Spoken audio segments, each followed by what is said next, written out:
Reading start ಮಾಡ್ತಾ ಇದ್ದೀನಿ. ನಿಮ್ಮ ಪಾಸ್ಟ್ ಲೈಫ್ ಎನರ್ಜಿ ಏನಿತ್ತು?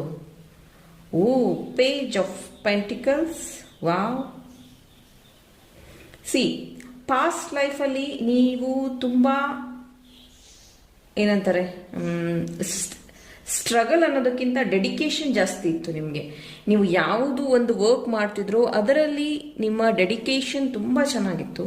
And page of pentacles, and ನೀವು ತುಂಬ ಚಾಲೆಂಜ್ ಟೇಕರ್ ಅಂತ ಹೇಳ್ಬೋದು. ಆ್ಯಂಡ್ ಎನಿ ರಿಸ್ಕ್ ಇದ್ರೂ ಅದನ್ನು ಫುಲ್ಫಿಲ್ ಆಗೋವರೆಗೂ ನೀವು ಬಿಡ್ತಾ ಇರಲಿಲ್ಲ.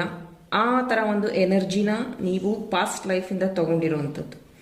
ಸೊ ನಿಮ್ಮ past life energies page of pentacles ಬಂದಿರೋದ್ರಿಂದ ಎಸ್, ಆ್ಯಂಡ್ ನೀವು ಸ್ವಲ್ಪ ನೇಚರ್ ಲವರ್ ಇದ್ರಿ ಅಂತಲೂ ಅನ್ಸುತ್ತೆ.